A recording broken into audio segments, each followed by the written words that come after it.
पीछे जब सत्संग प्रारंभ हुआ था भगवान श्री राम के चरित्र का, तब आया था विश्रवा को कुबेर जी ने सेवा में 3 नौ युवतियां जो मायामयी और बहुत सुंदर थी, एक पुष्पोत्कटा और मालिनी और राका। पुष्पोत्कटा से रावण कुंभकर्ण, मालिनी से विभीषण और राका से ये शूर्पणखा और खल, इनका प्रादुर्भाव हुआ था। विश्रवा जी पुलस्त जी के ही अंश से प्रकट हुए थे। उत्तम ब्रह्म ऋषि हैं जो ब्रह्मा जी के मानस पुत्र कहे गए हैं, पर क्रोध भाव से कुबेर जी के साथ द्वेष करते थे। प्रारंभ में सुना था उस भाव का प्रभाव हुआ कि माता राक्षसी कुल की थी, तो ये राक्षस स्वभाव वाले प्रकट हुए। पर बड़ी विचित्र लीला, उनमें से विभीषण जी भगवान के परम भक्त, तो ये बहन ही हुई, पिता एक ही है और माता अलग अलग है। ये घूम रही थी, पता नहीं कौन सा सौभाग्य भगवान पर इसकी दृष्टि पड़ी और मोहित हो गई। यद्यपि बड़ी भयावनी और राक्षसी स्वभाव की, उसने देखा भगवान श्री राम को तो हृदय में विकलता हो गई। ऐसा सुंदर रूप, अपने को रोक नहीं पाई। प्रणाम है भैया, भगवान के रूप में कौन नहीं मोहित हो जाएगा, प्रणाम है। पर भाव कुछ दूसरा है इसका, और आंतरिक। जैसे प्रेम तो गोपी जनों ने भी किया और प्रेम मथुरा की कुब्जा ने भी किया, पर जय जयकार कुब्जा की नहीं, गोपी जनों की ही। श्री कृष्ण सुखार्थ निष्काम प्रेम गोपी जनों के हृदय में है। और थोड़ा तो इसलिए श्री शुकाचार्य जी ने तो उसके लिए दुर्भगा शब्द का भी प्रयोग किया है, कुब्जा के लिए। गोपी जनों की चरण रज तो बड़े बड़े महापुरुष बंधन करते हैं। प्रभु के रूप को देखकर एक कामाशक्त हो गई, वैसे फिर भी प्रणाम करने लगा, योग्य है। कोई ऐसा है ही नहीं, जब काम स्वयं काम से युक्त हो जाए प्रभु को देख के, कोटि काम के मन को मोहित करने वाले प्रभु का रूप है। पर कुछ भाव कुछ दूसरा है। इसके पति का नाम विद्युत जुहा है, ये काल के राक्षस का प्रधानमंत्री है। रावण ने जब आक्रमण किया तो विद्युत जुहा ने, प्रधानमंत्री था, उसने कहा कि तुम्हारी जो ये इच्छा है कि संपूर्ण ऋषि मुनियों को नष्ट किया जाए और राक्षसी राज्य हो, इसमें हम सहयोग नहीं करेंगे। ये शूर्पणखा का पति था विद्युत जुहा, उसकी कोई आज्ञा का उल्लंघन कर दे बर्दाश्त नहीं था, तो रावण ने मार डाला था उसी दिन। अब जब पति को भी मार डाला तो उसके आगे किसका बस क्या है। तो रही थी अपने भाई खर के सभी पंचवटी में, पर सोच रही थी कभी अवसर आए, ऐसा अवसर आएगा तो तेरा विनाश मेरे द्वारा ही होगा। तूने मेरे पति को मारा। वो राक्षस तो था विद्युत जुहा, पर धर्मयुक्त था। वो कहता ऐसा नहीं, आप ऋषि मुनियों को मारे, राक्षस राज साबित करें, इस पे हम आपका सहयोग नहीं करेंगे। तो मार डाला उसने, क्योंकि जो अपने स्वार्थ में अंधे होते वो रिश्ते नातों का सम्मान नहीं करते। अब ये स्त्री शरीर में थी तो राक्षसी, पर मन मारे बैठी थी कि कोई हमें ऐसा। अक्षर दूषण तीसरा, ये सब अनुगामी थे रावण के, रावण की आज्ञा पे चलते थे। तो सोचा कि अगर इनसे भी जरा बोलेंगे तो हमें मार डालेंगे। रावण का विरोध कोई कर दे ऐसा है ही नहीं। त्रिभुवन में कोई नहीं था कि उसके खिलाफ कोई बोल सके।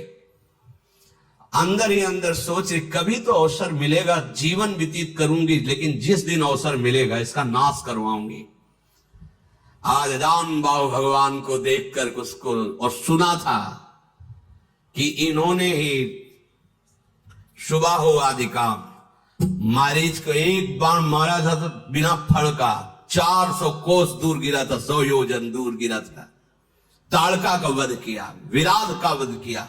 उसको पता था, समझ गई कि कोई साधारण बलि ताड़का को नहीं मार सकता था, शुभाह को नहीं मार सकता था, विराट को नहीं मार सकता था। इसका मतलब है महाबली हैं, एक बार इनसे मिल के देखती है। तो प्रभु से कह रही तुम सम पुरुष क्योंकि आपने भी निश्चय किया है, निश्चरहीन मह करो भुज उठाए प्रणकीन। और मेरा भी आंतरिक निश्चय है कि इसको बर्बाद करके छोड़ूंगी, जिसने हमारे सुहाग को उजाड़ा है। पर बोल नहीं सकते थे। सुंदर रूप धारण किया और भगवान के सामने गई और मुस्कुरा कर बोली, तुम सम पुरुष नमो सम नारी, यह संजोग विधि रचा विचारी। आपके जैसा पुरुष नहीं, मेरी जैसी नारी नहीं, बड़ा सुंदर संजोग है, स्वीकार कर लो महाराज। मम अनुरूप पुरुष जग माही, देखूं खोजी लोक तिहु नाही, ताते अब लगी रहूं कुमारी, मन माना कछु तुम्हीं निहारी। मेरे लायक तो आप ही हो, तीनों लोक में कोई नहीं है मेरी जोड़ का, ये रावण का विनाश का संकल्प कर सके। आपने भी किया है और मैंने भी किया है, बड़ी गूढ़ भाषा है। वैसे अब तक मैं कुमारी हूं, किसी का वर्ण नहीं किया, आप हमें स्वीकार कर लीजिए। तुमको देखकर मन मान गया है। भगवान सीता जी की तरफ देखकर मुस्कुरा दिए। सीत ही चित ही कही प्रभु बाता, जैसे तुम कुमारी हो ना, आई कुमार मोर लघु भ्राता। हमारे पास तो सीता जी है, ये कुमार हमारे लघु भ्राता लखन लाल, इनके पास जाओ, इनसे बात करो। ओ गई लक्ष्मण रिपु भगनी जानी, प्रभु बिलो की बोले मृदुबानी। सुंदरी सुन मैं इनकर दासा, पराधीन नहीं तोर सुपासा। प्रभु समर्थ कौशलपुर राजा, जो कछु करही इन्हीं सब छाजा। सुंदरी, मैं तो प्रभु का दास हूं, पराधीन हूं, मेरे द्वारा तुम्हें कभी सुख नहीं मिल सकता। एक कौशल नरेश भगवान श्री राम है, इनको सब कुछ फबता है। आप इन्हीं की चरण शरण में जाएं, क्योंकि सिद्धांत है सेवक सुख चाह मान भिखारी, व्यसनी धन शुभ गति व्यभिचारी। लोभी जसु चाह चार गुमानी, नभ दुहि दूध चहत ये प्राणी। सेवक होकर के अपने सुख की चाह करे, भिक्षुक धर्म स्वीकार करके सम्मान की चाह करे, जुआ शराब व्यभिचार करने वाला धन और शुभ गति चाहे, कभी नहीं प्राप्त हो सकता। लोभी पुरुष अपना यश चाहे, अभिमानी पुरुष अर्थ धर्म काम मोक्ष चाहे, ये सब प्राणी आकाश को दूह कर दूध लेना चाहते हैं, अर्थात असंभव को संभव करना चाहते हैं। वो प्रभु के पास गए, प्रभु ने फिर लक्ष्मण जी के पास भेजा, लक्ष्मण जी ने फिर प्रभु के पास भेजा, प्रभु ने फिर लक्ष्मण जी के पास भेजा। लक्ष्मण जी ने कहा कि तुमको वही भरेगा जिसके एक इतनी भी लज्जा नहीं होगी। लक्ष्मण जी ने कहा, लक्ष्मण कहा तोई सो बरई, जो तृण तोरी लाज परिहरे। जिसने तृण तोड़ कर लाज का त्याग कर दिया, तेरी जैसे को वही भरण करेगा। अब तो सुंदर रूप त्याग कर आ गई शूर्पणखा के रूप में, भयानक रूप। तब खिसियानी राम पही गई, रूप भयंकर प्रगटत भई। सीत ही सभय देखी रघुराई, कहा अनुज सन शयन बुझाई। सीता जी को भयभीत देखकर भगवान ने पीछे किया सीता जी को, लक्ष्मण से कहा हिसाब कर दो इसका। नाक कान काट लिए। लक्ष्मण तिलाघो सो नाक कान बिन कीन, ताके कर रावण को मनो चुनौती दिन। नाक कान काट के मानो निशाचर राज रावण को चुनौती भेजी हो। लक्ष्मण जी ने शूर्पणखा को नाक कान रहित कर दिया। अब तो जब नाक कान कटा तो ऐसा लग रहा था जैसे गेरू के पहाड़ से पानी का धारा गिर रहा हो, ऐसे खून बहने लगा। नाक कान बिनु भई बिकरारा, जनु स्रव शैल गेरु के धारा, खरदूषण पही गई बिल पाता, धिग धिग तव पौरुष बल भ्राता। नाक का वैसे विकराल थी, जब नाक कान कटा तो लाल लाल खून बह रहा और विकराल रूप हो गया। अब अवसर ढूंढा, अब विनाश का कार्य शुरू करूंगी। गई खरदूषण के पास और कहा, तू भाई है, बड़े बलवान बनते हो तुम, राक्षस राज बनते हो, देखो तुम्हारी बहन का नाक कान काट, तुम्हारे बल को धिक्कार है। तो किसने किया है? तब समझाकर बताए, पास में आए हैं एक राजकुमार जिनके साथ बहुत सुंदर स्त्री है, दूसरे राजकुमार गोरे और इतने बलशाली कि तुम उनके सामने कुछ नहीं हो। देखो तुम्हारी बहन का नाक कान काट लिया। अब तो तुरंत आदेश किया, तो जैसे काजल के पर्वत पंख धर के उड़ रहे हो ऐसे ऐसे भयानक राक्षस अपने असली सब रूपों में युद्ध की तैयारी की। नाना वाहन नाना कारा, नाना युद्ध धर घोर अपारा, सूपनखा आगे कर लेनी, आगे आगे सूपनखा नाक कान काटे हुए खून बहते जा रहे, पीछे से भयानक सेना, चलो ले चलो, कहां है वो राजकुमार। अब तो मृत्यु के वशीभूत होकर ये सब खिंचे हुए चले जा रहे राक्षस, गरज रहे, ललकार रहे, कोई आकाश में उड़ रहा है, कोई बड़ी अपनी बलवीरता की डींगे हाँक रहा है। अरे कोई कहता जीते जी दोनों भाइयों को पकड़ लो, पकड़ के मार डालो, उसकी स्त्री को छीन लो, ऐसे आवाजें गूंज रही। भगवान ने धूल देखी, लक्ष्मण से कहा, राक्षसों की भयानक सेना आ रही, तुम सियाजू को ले जाओ और कंदरा में गुफा में छुप करके रहो, सावधान रहना, बड़े मायावी राक्षस है ये। लक्ष्मण जी धनुष पर प्रत्यंचा चढ़ाकर बाण लिए हुए सीता जी को आगे करके गुफा में जाके सीता जी को विराजमान किया। अब वो राक्षसों की सेना समीप आई, राम जी ने टंकार की धनुष की, तूड़ी से बाण निकाल करके हाथ में लिया। कठिन टंकार सुनते ही कांप गए सारे राक्षस। सारंग धनुष की टंकार भगवान का ये दिव्यास्त्र है। आपने केश पासों को चूड़ा के रूप में, अपने पीतांबर को कमर में कसा। आई गए बगमेल, धरहु धरहु धावत सुभट, जथा बिलो की अकेल, बाल रवि घेरत दनुज, पकड़ो पकड़ो, मारो मारो, ऐसा कहते हुए खरदूषण तीसरा पूरी सेना सब नजदीक आ गई। जैसे बाल सूर्य जब उदय होते हैं तो मंदेह नाम के दैत्य मानो घेर लिए हो, ऐसे भगवान को चारों तरफ से घेर लिया। भगवान ऐसे मंद मुस्कुराए सबकी तरफ दे, ये पहला बाण है। जी भी मुस्कुराए तो जो सब धनुष बाण और सब अस्त्र लिए थे ना, सबके नीचे हो गए, देखते रह गए। इतने सुंदर राक्षस है, मारने आए, देख रहे। खरदूषण ने देखा कि यहां तो मारने आए थे, यहां तो सब लूट रहे हैं। भगवान को जब देखा तो उसने कहा मंत्री से कि मेरी बात इनसे कहो। कोई ऐसा आज तक मैंने देखा नहीं जैसा इनको देखा है।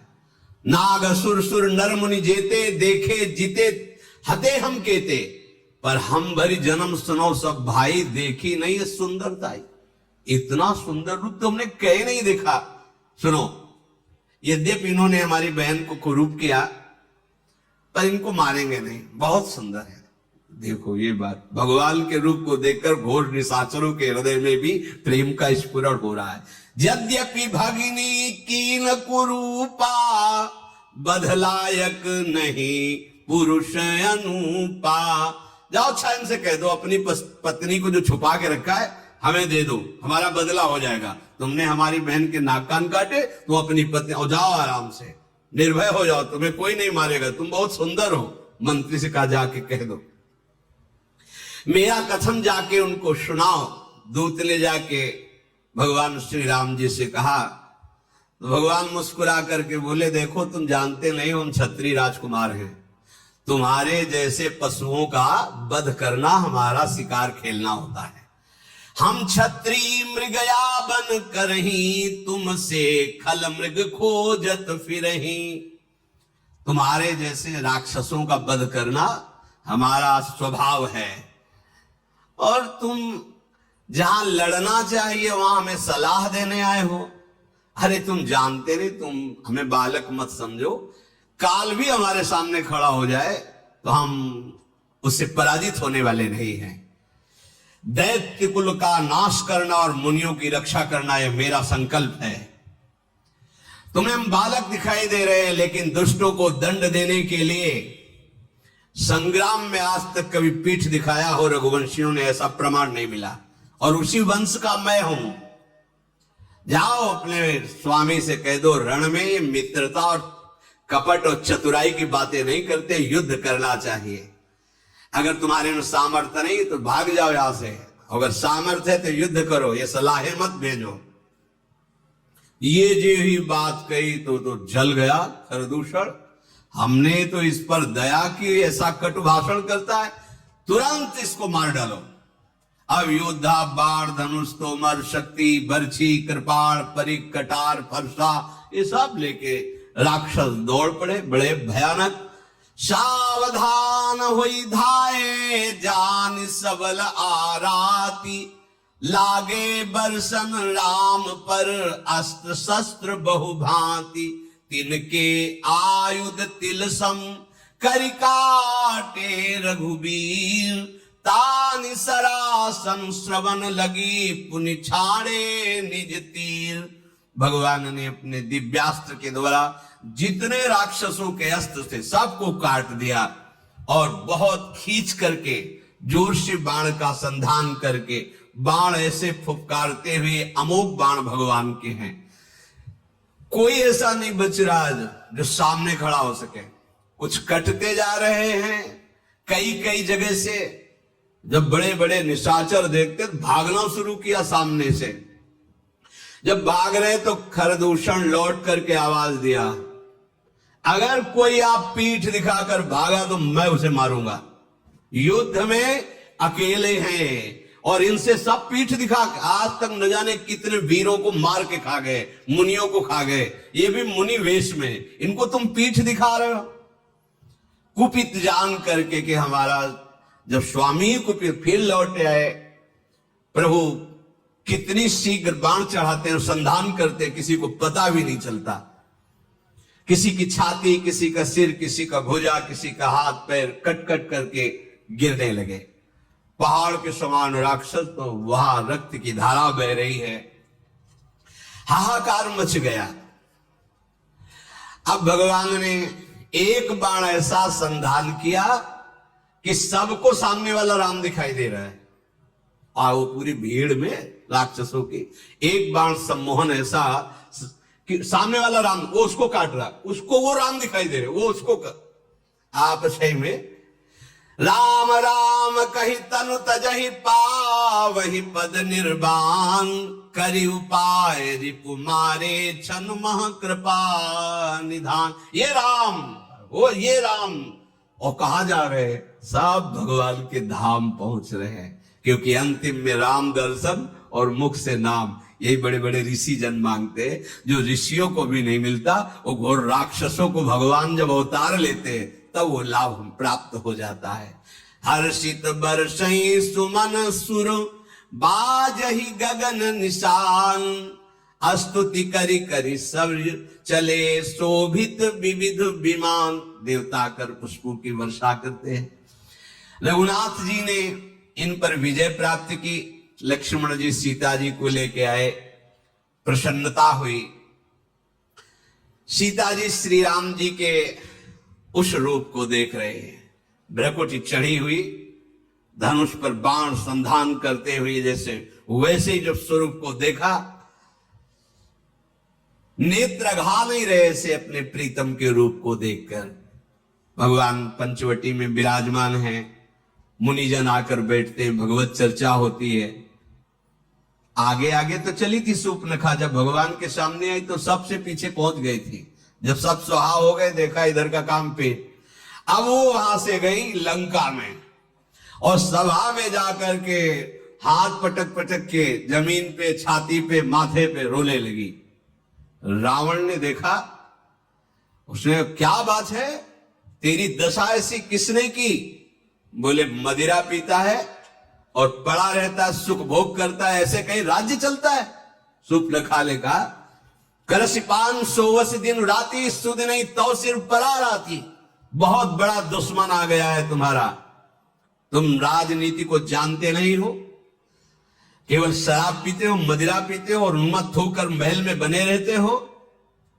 जानते हो अगर विषयों का संग करे तो सन्यासी का नाश हो जाता है, अगर ठीक सलाह देने वाला मंत्री ना हो तो राजा का नाश हो जाता है, अगर मान प्रिय लगने लगे तो ज्ञान का नाश हो जाता है, मदिरा पीने का वाले का ऐश्वर्य और लज्जा का नाश हो जाता है, विवेक ना हो तो वैराग्य केवल नाटक रह जाता है। ऐसे ही यदि राजनीति सही ना हो तो राजा का नाश हो जाता है। मैं सही कहती हूं कि अब तुम्हारे नाश का अवसर आ गया है, बहुत बड़ा दुश्मन तुम्हारे समीप आ चुका है। दुश्मन को और आग को कभी छोटा नहीं समझना चाहिए। रावण, तू अपने अभिमान में है और सभा में तेरे जैसे भाई के होते हुए मेरी नाक कान काट ली गई, ऐसे चिल्ला चिल्ला के, तेरे जीते जी मेरी ऐसी दशा। सारी सभा खड़ी हो गई क्रोध से। शूर्पणखा बाह लंबी कर करके रावण से, तेरे जोश में चाहे आप, तेरा विनाश होगा। क्योंकि ये बात तब नहीं कही थी जब सुहाग उजाड़ दिया था कि तेरे होते हुए तेरे हाथों से सुहाग, नहीं, अब आज अपनी बात बता करके वो रोने लगी।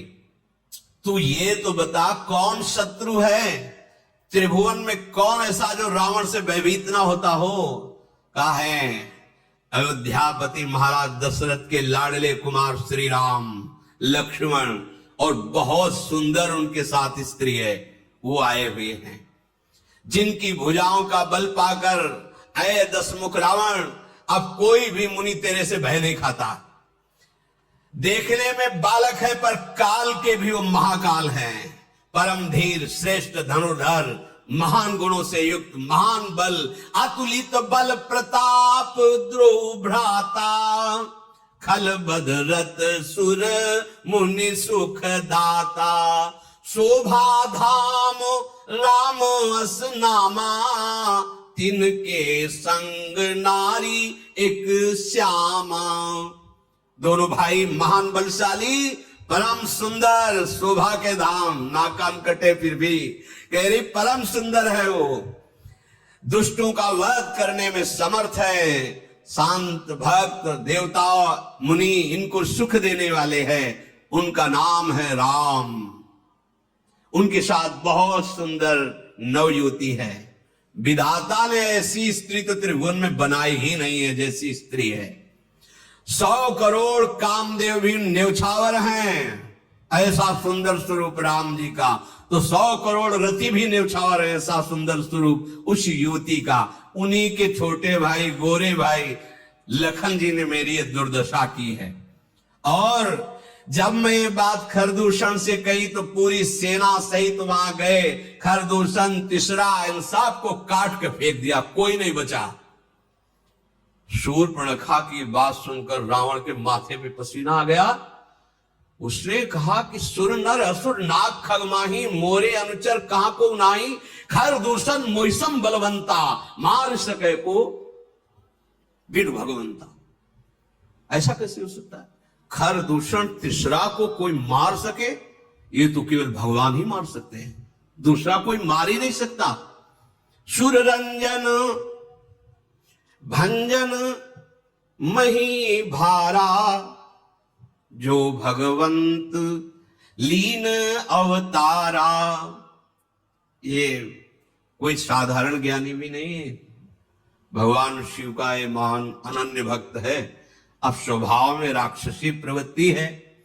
विचार किया उसने कि खरदूषण, तीसरा, इनको तो भगवान ही मार सकते हैं। और मैंने सुन रखा है ऋषियों से कि भगवान का अवतार होगा जो अपने भक्तों के मन को सुख देने वाले हैं। आहा, जो संसार के भार का हरण करने वाले हैं, उन्हीं भगवान का अवतार। तो क्या उन्हीं भगवान का अवतार हो गया? यदि वो भगवान हैं तो मैं जाई बैर हठि करऊं प्रभु सर प्राण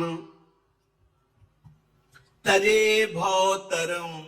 अगर भगवान है तो मैं उनसे बैर भाव की उपासना करूंगा, ऐसा दृढ़ वैर करूंगा कि उनके अमोघ बाण से परम पद को प्राप्त होऊंगा, क्योंकि मैं जानता हूं मेरे से भजन तो होगा नहीं। हो ही भजन न तामस देहा मन क्रम वचन मंत्र दृढ़। मैं राक्षसी स्वभाव का हूं, मेरे से भजन नहीं होगा, पर मैं बैर करूंगा, पर दृढ़ बैर करूंगा। इनके सिवा किसी और का चिंतन न हो, ऐसी दुश्मनी इनसे ठानूंगा। भक्ति से तो भजन होने वाला नहीं इनसे, पर इनका मैं ऐसा चिंतन करूंगा बैर भाव से। अंतिम समय तक इसका निर्वाह किया रावण ने। कहा राम रन हतो प्रचारी। अगर कहीं राजकुमार हैं तो अभी मजा चखाता हूं, अगर कहीं भगवान हैं तो दृढ़ वैर करूंगा, इनके बाणों से मैं परम धाम को जाऊंगा।